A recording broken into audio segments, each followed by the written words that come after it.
Wait! I'm a what? Written by Artina Blackcharm. Chapter 17. Echoes of a Song. The rain was coming down in torrents, as usual in Gotham when a storm kicked up. Either way, it was coming down hard, and Tim gritted his teeth in frustration as he kept going forward. With all the alarms and incidents around the city, it took too long for comfort for Red Robin to finally arrive at his destination. There had been reports of gunshots. Bad shit always happened at warehouses. A certain bleached face came to mind. He had just arrived and was canvassing the perimeter when one of the metal doors opened and a large body emerged. Tim activated the comm. "It's Grunty," he reported, and he got an affirmative click while keeping his eyes on the large man. It had been a while since he last saw or even heard about Grunty. The large man was always on the ground, usually minding his own business unless someone started trouble. It never ended well. Just what sort of trouble could it have been for Grunty to appear all the way over here, especially on a night like this, where shit was happening all over the city? From the comm, there was a short click before Batman's voice came in. "Reason?" "I will ask," Tim said before he moved to get closer. Grunty, for all intents and purposes, had become less violent in the last few instances Tim ran into him. Hopefully, this was the case now. He grappled to a foothold on the building as Grunty walked by and knocked on the metal, making sure he kept his limbs loose and free from any weapon. Tim smiled at Grunty politely when they looked up at him. "Hey, Grunty." He kept up the smile, even when he saw that someone was in Grunty's arms. It was a bit hard to see past the rain and shitty lightning, but the body was small and unmoving. There was some pale skin peeking out. "How are you doing there, Grunty?" he asked casually. Tim hoped it wouldn't set Grunty off. Grunty stared at him before looking away, but he didn't make any other move. "Grunty is sad," was the response, more somber than Tim had ever heard come from Grunty before. "And why is that?" "People hurt Grunty and Grunty said, while tightening his grip on the body he carried. Tim switched his mask to a quick thermal, and his hands twitched at his side. There were bullet holes in Grunty's clothes, and the body in his arms was utterly cold. Too cold. There was no use in calling for medical attention. Then Grunty spoke again. "Changing hurts." Tim tilted his head in question. "When people kill Grunty, Grunty hurts." Grunty turned to look back at him. His eyes were clear and calm. Sad. He looked so very sad.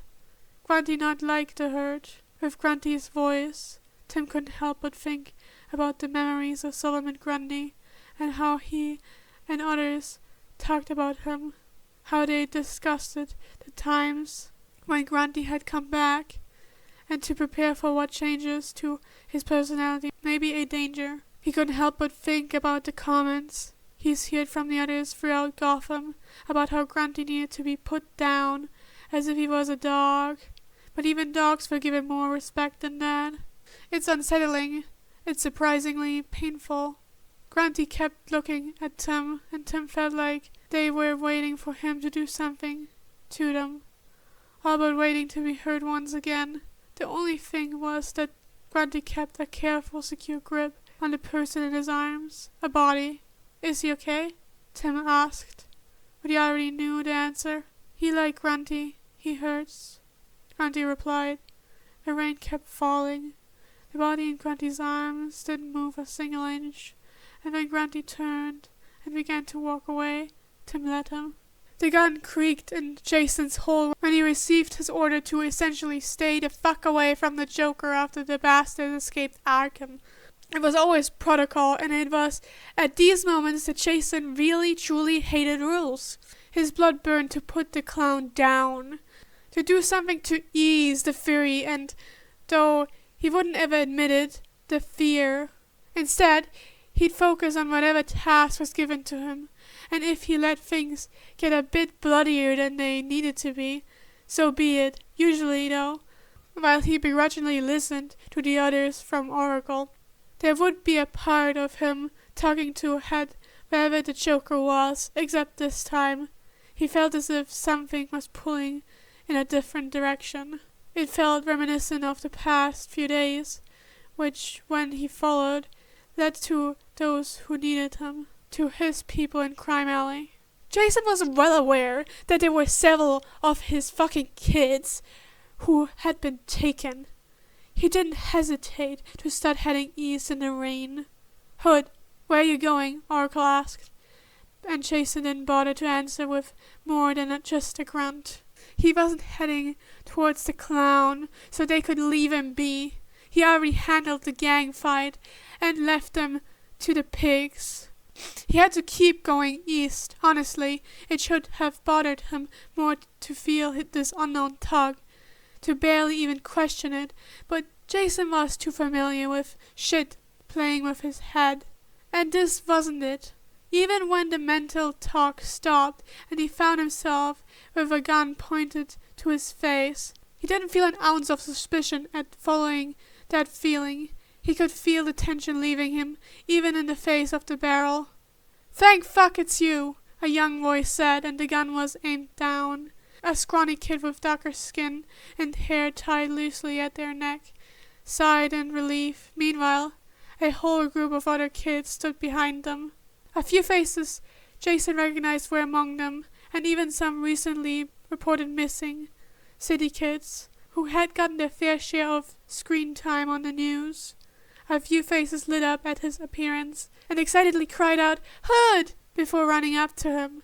Jason didn't budge an inch at the sudden influx of bodies running into him. Someone pushed his arm. "Took you long enough." He looked down and nudged a young girl's arm. Jess. She'd been one who had been missing for a while. She had a bruise on her face, and her hair was in disarray, but he made no comment. "I gotcha now." Jess nodded and punched him again, while he looked at the others. A few were still grouping behind the one who aimed a gun at him. It was still aimed at the ground. The kid had blood on her neck, and there was an older girl next to them with blood on her arm. Looked like a graze. She was a bit familiar. He'd seen her in the past a few times hanging around Jess. "That thing loaded?" The kid smirked. "Nah." They stepped forward and handed him the gun, but the handle with the muzzle still pointed down. "Thought it'd be useful, though." "Smart move." Jason took the gun and double-checked it before adding it to his collection. He activated his comm. "Oh, get medical to my location now. I found the missing kids." "Got it, Hood," Oracle said with ease, but he knew well enough to hear her curiosity. "Any extreme wounds?" After a few quick questions and checks, he reported that none were life-threatening. With an ETA given, Jason sighed. "All right, let's get out of this rain." None of the kids disagreed. Valen's tail flailed against the concrete outside, and he resisted the urge to hiss at every sound. Valen had been prowling topside for hours now, on edge. As usual, shit was going down in the city, and most of the time Valen might have been the one of the ones causing trouble, or hunkered down below. But this time, Danny was out there too. He had barely caught a glimpse of the shit, but there was an unmistakable ripple in the air that Valen knew Danny had gone out. He didn't question it, especially when he noted that two of Little Shadows were gone for too long.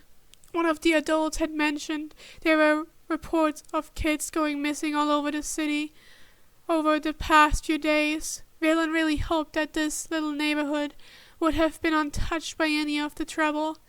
He was never that lucky. Even Grunty was gone too. Honestly, Valen could have gone out too, looking for them, or for a fight to get rid of this tension inside. He could easily have found something to sink his claws into, and maybe even his teeth, but he didn't. A few of the little kiddies had given him a wearisome glance when they heard the two of their own had not been heard from for too long, as if Valen would have had answers, or maybe, and this could have just been wishful thinking, they just hoped that he would stay. Maybe that helped them.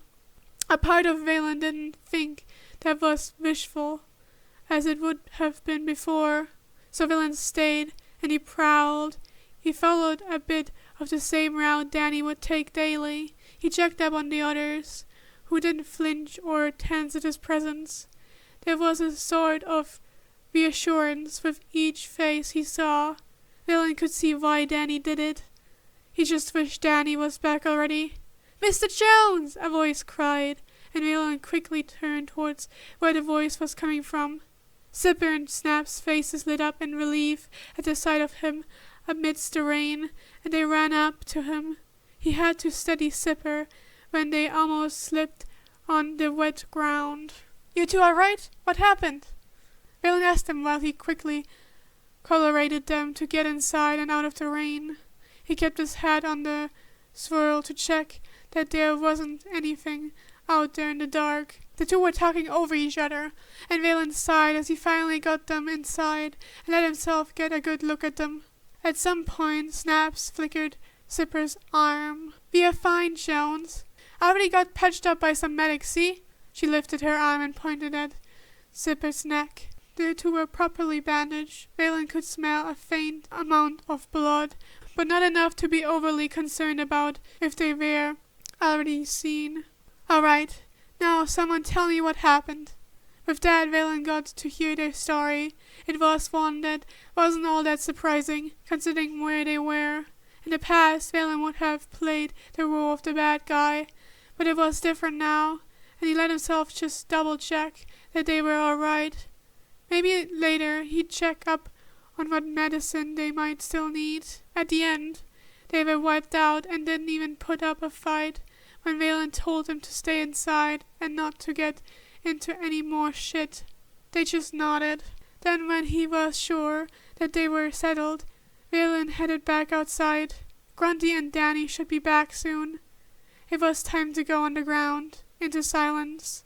Valen was used to the silence of the sewers. There was rarely anyone else down there, other than Grunty and himself. He could always hear the rats, pipes, and the echoes of unknown things down the tunnels. Easily made his way back to where Grunty and he spent most of their time, the same place where Danny had been visiting more often and getting his ass kicked in card games. It was essentially home, though Valen had yet to truly name it that.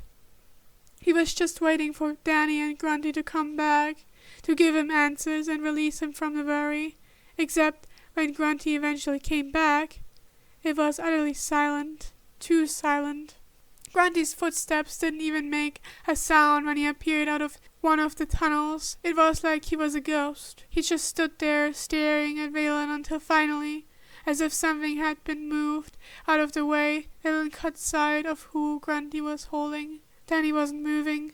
He looked too pale. Grunty and he were soaking wet, probably freezing in their clothes, though they didn't show it. It was so much like the first time when Valen had met Danny in that dirty alley. The kid's hair was soaked, plastered against his forehead, but this time he wasn't moving. Usually, there was always some sort of sign that Danny was alive. He'd be talking, breathing, laughing, or his eyes would be full of life. Instead, he lay there in Grunty's arms, with a heavy silence that was almost suffocating. He looked like a corpse.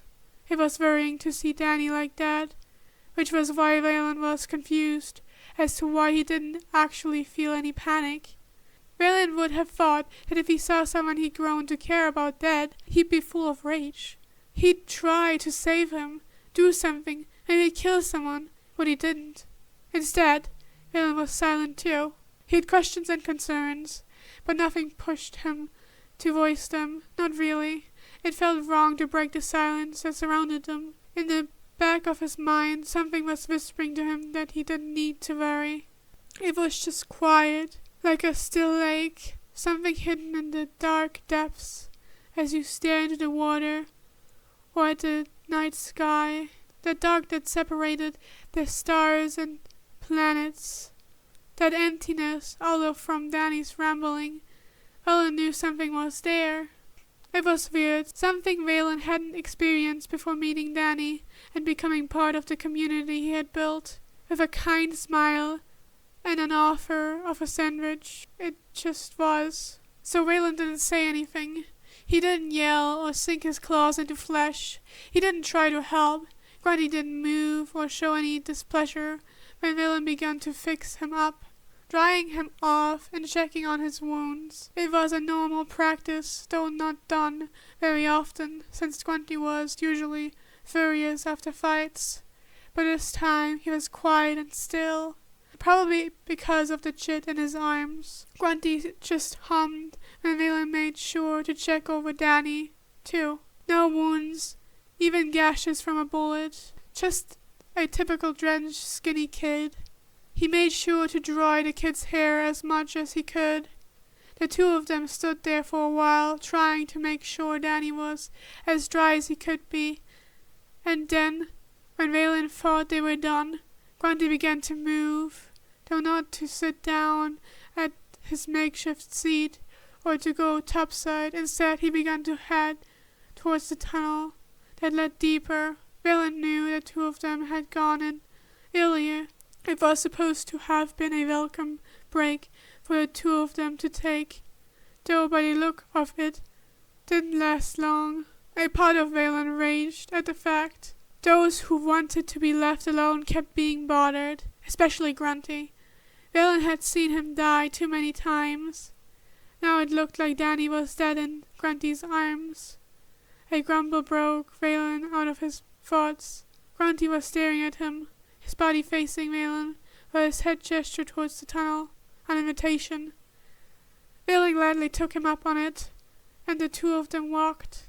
It was a familiar thing they had done for years, walking together, whether in silence or noise.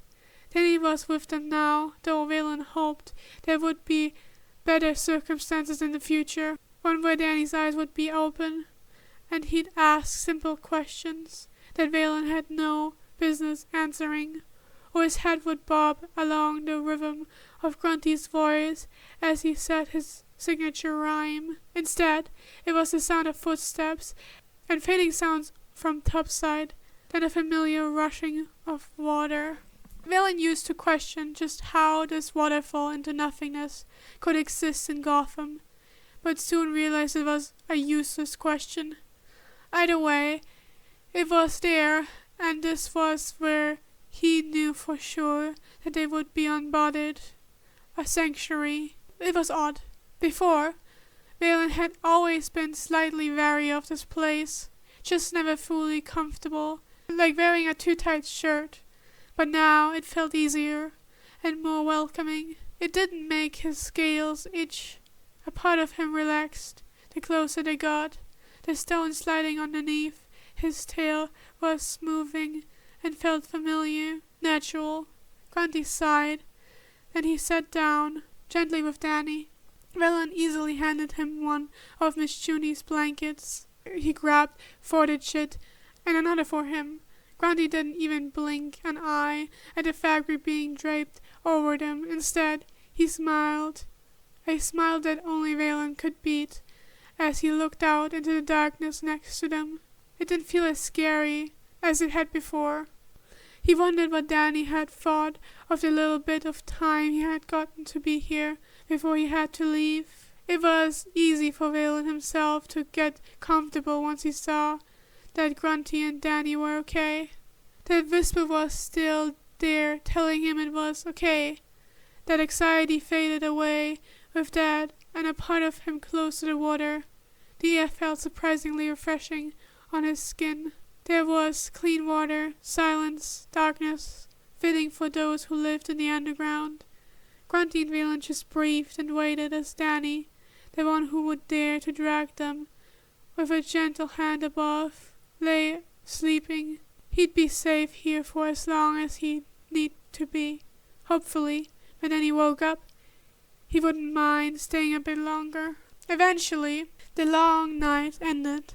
People were caught, cuffed, and put in jail, or the hospital if they happened to run into Red Hood. People were saved and returned to their families. Fires were put out, and buildings were blocked off. Another was deemed too unsafe and bound to become abandoned. It was an old routine that the whole city was familiar with. Gotham's vigilantes returned home and cleaned up. They begrudgingly let their wounds be attended to. A few would go down to the cave, too pensive to sleep just yet. The reports pulled up on the bad computer. All seemed to point at the main suspected culprit of the night's madness. Black Mask, a sadistic payback to Hood for their fight years ago. Except, as Bruce, still dressed as Batman, looked closer, more and more pointed otherwise. Most notably was the bomb they found that didn't fit. They found him comatose, you know, Tim said quietly, coming up next to Bruce as he stared at the remains of it laid out on a table. Tim nudged one of the metal parts that inexplicably looked like as if it had been torn. Hood killed him way back, but he came back. He showed some nasty bits, took a sample of his blood, and look what showed up.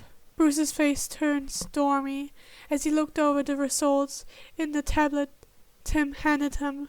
Black Mask may have been there that night, but the traces of Joker venom hinted at something more.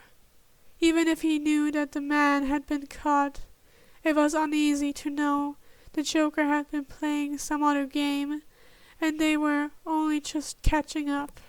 A pale hand pulled the tablet away from Bruce, and he looked up at Tim. "Be careful, will ya?" Tim said, and Bruce realized just how tired Tim looked, how heavy he seemed to be in that moment, holding evidence of something sick. Bruce placed a hand on his son's shoulder and squeezed it lightly. "I will," he said, before turning and heading back out into the night just one more time. Later that night, it felt as if the game that the Joker had begun was still going on. Even if he knew more was to come, Commissioner Gordon was insistent to check the asylum, and they'd have to be on the lookout for unknown escapees. They had watched as the newsman left the asylum, and things quieted down. No sign of another escape tonight. But back in the cave, Bruce pulled the cowl off, and his fists were clenched tightly. The image of the Joker smiling behind glass played on repeat in his mind. "Betsy, Betsy, Betsy, are you sure you don't want just a little taste?" The Joker sauntered over the glass, pinching his thumb and index finger together. He paused. "I hear it from my buddy, Black Mask. It was a kick." Joker's foot slammed against the barrier between them, and Batman didn't flinch. Laughter filled the air as Joker moved frantically around in his cell, spinning with a smile. Eventually, he let himself fall and spread out on the cell's floor, as if he were idly lying down in grass. Then he began to sing. "Beware of the counterfoes that watch all the time, rolling Gotham from the shadowy perch. Behind the grain and lime, they watch at your heart, they watch in your bed. Speak not a whispered word of them, or they will send a Tullen for your head." The Joker continued to laugh. Batman walked away. And this was the fanfiction for now. It has a question mark, but if it gets updated, I will make another chapter. I hope you liked the video, and if you like my videos in general, feel free to subscribe.